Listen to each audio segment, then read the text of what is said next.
Halo mahasiswa UMN peserta mata kuliah Academic Writing. Bagaimana kabar Anda hari ini? Mudah-mudahan Anda semua selalu sehat dan tetap semangat. Perkuliahan daring hari ini akan dipandu oleh saya, Friska Melani.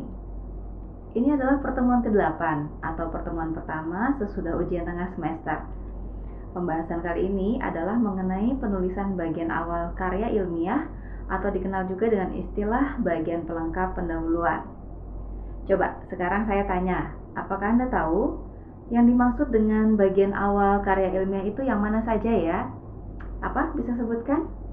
Latar belakang, rumusan masalah, tujuan. Nah, bukan.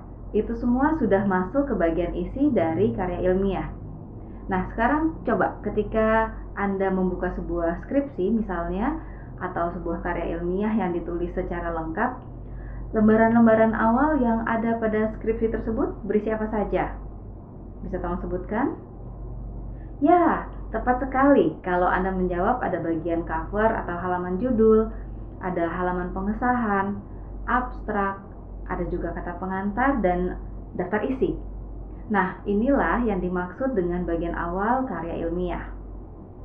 Capaian pembelajaran kali ini adalah Anda dapat menuliskan bagian awal karya ilmiah tersebut dengan format yang baik dan benar. Formatnya seperti apa?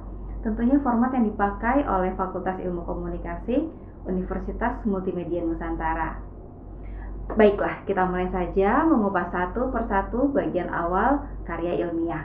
Yuk, simak penjelasan saya berikut ini.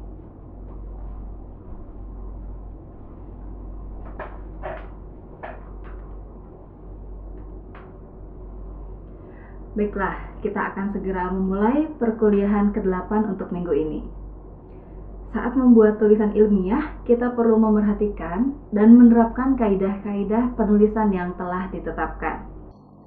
Kaidah penulisan tersebut dapat dibedakan menjadi dua, kaidah umum dan kaidah yang bersifat selingkung. Kaidah umum berfokus pada aturan penggunaan bahasa Indonesia yang baik dan benar.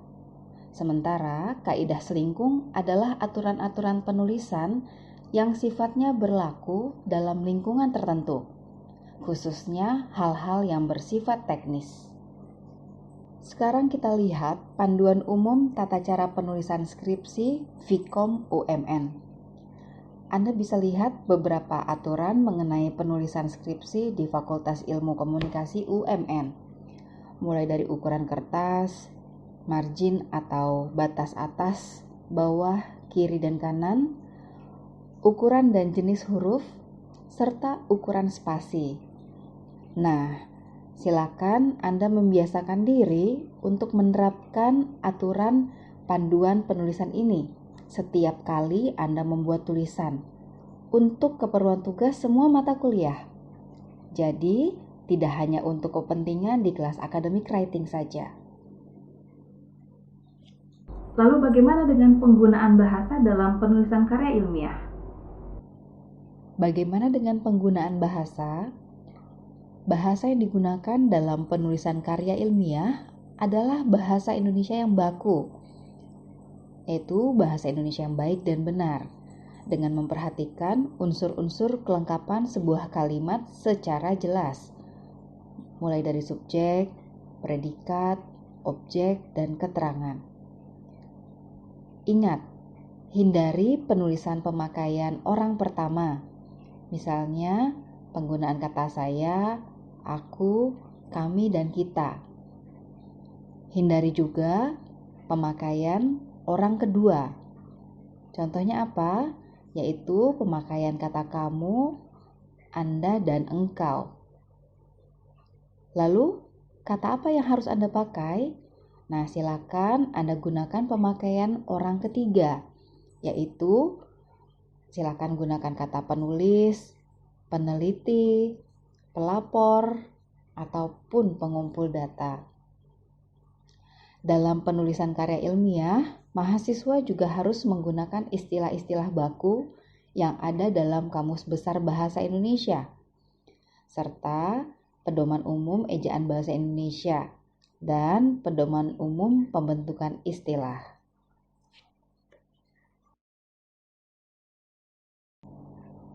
Tulisan karya ilmiah terbagi atas unsur-unsur berikut ini. Pertama, bagian awal. Kedua, bagian utama karangan. Dan yang ketiga, bagian akhir. Nah, pada pembahasan kali ini, kita akan fokus pada pembahasan bagian awal karangan ilmiah.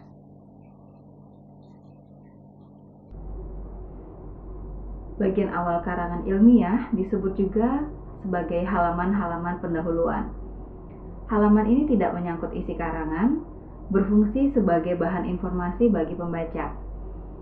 Bagian awal ini diberi penomoran menggunakan angka Romawi kecil. Bagian awal karangan ilmiah terdiri atas halaman-halaman berikut ini. Ya, seperti Anda lihat, ada halaman judul, halaman persetujuan, halaman pengesahan, halaman moto dan persembahan, ada juga halaman kata pengantar, daftar isi, dan terakhir ada halaman abstrak.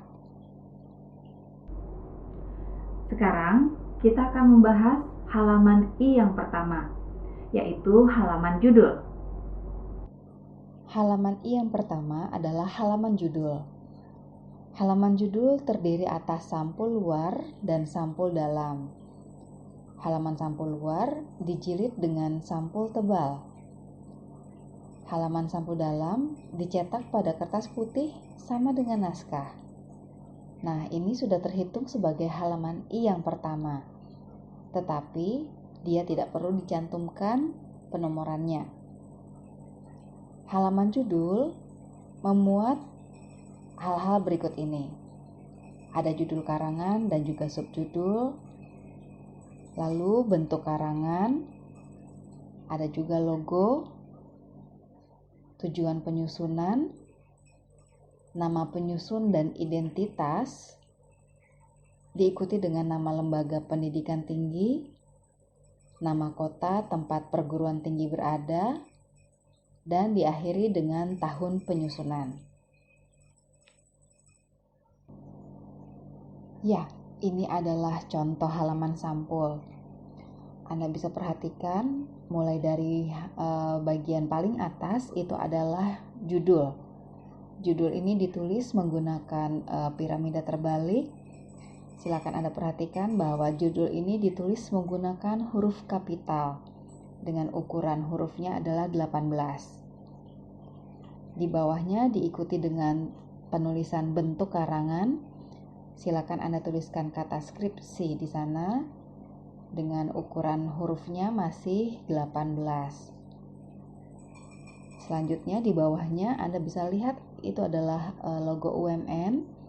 Ukurannya disesuaikan saja komposisinya, jangan terlalu besar sehingga menghabiskan seluruh ruang di halaman tersebut, tapi jangan pula terlalu kecil. Ya, jadi silakan diatur komposisi yang tepat ukurannya. Berikutnya itu adalah tujuan penyusunan. Disusun menggunakan ukuran 10.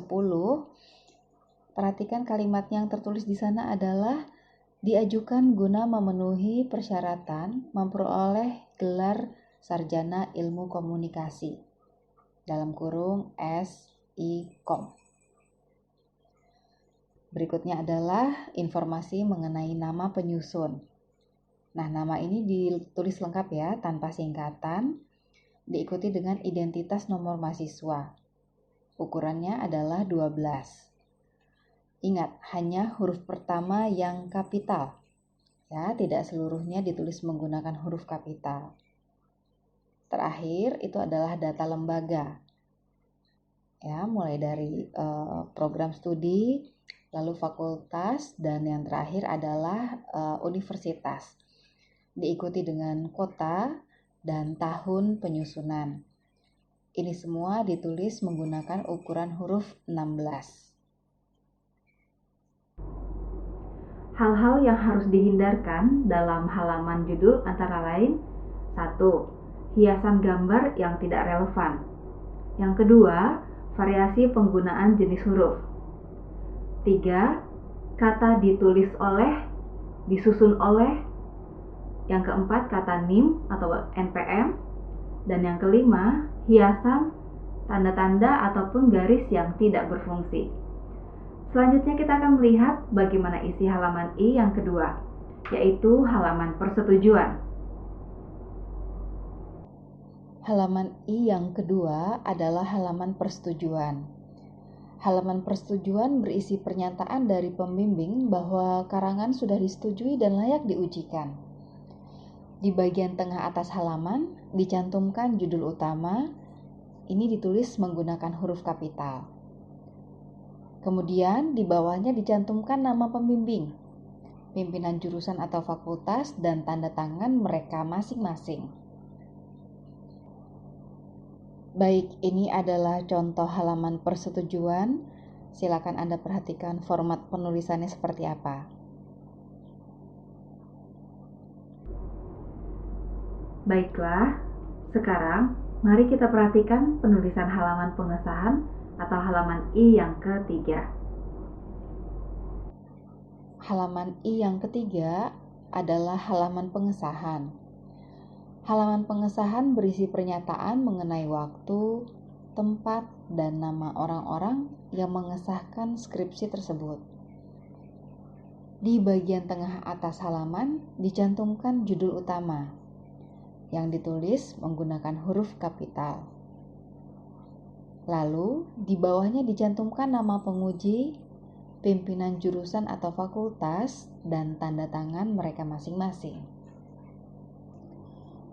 Ini adalah contoh halaman pengesahan. Anda bisa lihat pada bagian tengah atas tertulis judul halaman pengesahan menggunakan huruf kapital.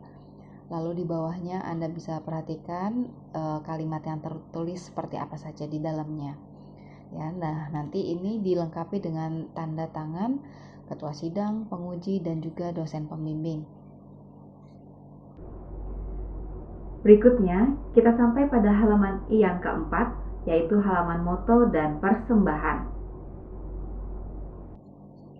Baik, kita sampai pada halaman I yang keempat.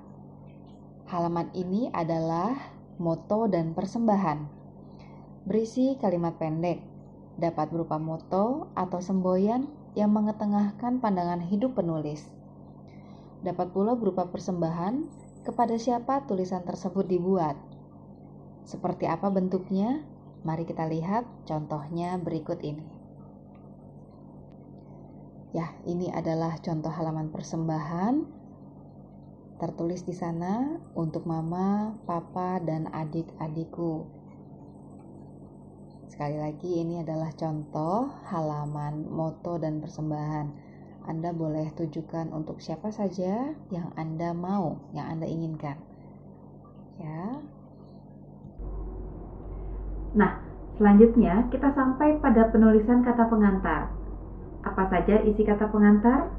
Mari kita simak tata cara penulisan halaman I yang kelima ini. Halaman I yang kelima adalah kata pengantar. Kata pengantar ini berisi ucapan puji dan syukur, tujuan penulisan, ucapan terima kasih kepada pihak-pihak yang telah membantu penulisan karangan, berisi juga harapan, dan tempat, tanggal, serta nama penulis. Ya, ini adalah salah satu contoh kata pengantar yang baik. Silakan Anda baca untuk melihat apa saja isi yang tertulis pada kata pengantar tersebut. Nah, Anda bisa lihat bahwa kata pengantar ditutup dengan informasi mengenai tempat, waktu, dan nama penulis. Hal-hal yang harus dihindarkan dalam kata pengantar antara lain: 1. Menguraikan isi karangan. Yang kedua, mengungkapkan perasaan berlebih. 3. Menunjukkan sikap kurang percaya diri. 4. Menuliskannya terlalu panjang. Baik, selanjutnya mari kita lihat halaman I yang ke-6, yaitu halaman daftar isi. Halaman I yang keenam adalah daftar isi. Daftar isi adalah kerangka karangan atau intisari dari sebuah karangan. Penulisan daftar isi dapat menggunakan sistematika penomoran sistem angka desimal atau gabungan angka dan huruf. Baik, ini adalah contoh penulisan halaman daftar isi. Pada contoh yang tertera di sini, menggunakan sistem penomoran gabungan angka dan huruf. Untuk lebih jelasnya mengenai sistem penomoran ini, silakan Anda buka buku Anda.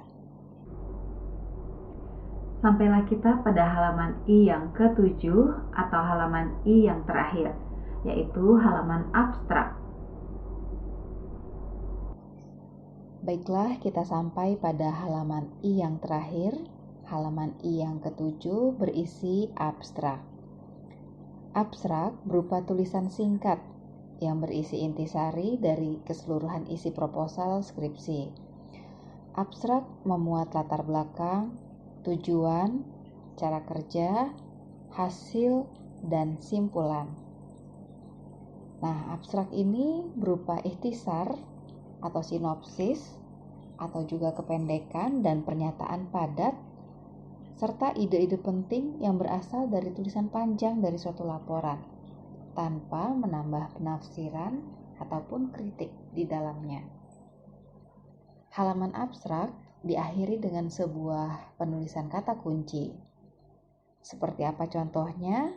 Mari kita lihat contoh abstrak berikut ini. Ini adalah contoh penulisan abstrak. Diawali dengan penulisan judul abstrak pada bagian tengah atas. Lalu dilanjutkan dengan nama penulis, dan seperti yang tadi saya sampaikan, pada bagian bawah itu tertera kata kunci. Kata kunci ini biasanya terdiri atas 3-5 kata. Ya, dengan demikian berakhirlah pertemuan ke-8 minggu ini. Terima kasih atas perhatian Anda. Oh iya, jangan lupa untuk minggu depan, silakan Anda pelajari materi pertemuan 9 dari buku ini, 99 cara mudah menulis karya ilmiah. Kerjakan latihan soalnya ya. Baik, terima kasih. Sekali lagi, sampai jumpa di lain kesempatan.